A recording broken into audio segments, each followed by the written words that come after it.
In this tutorial, you will learn how to safely remove the printer from the packaging. It is important to retain all packaging in case the printer needs to be reshipped. Open the box.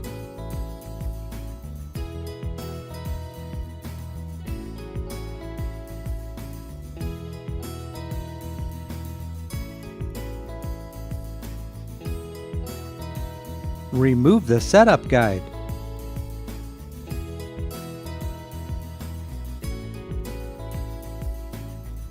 Remove the top tray.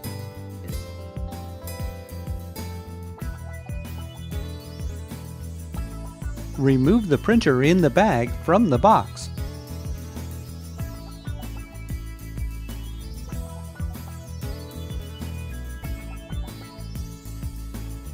Remove the printer from the bag.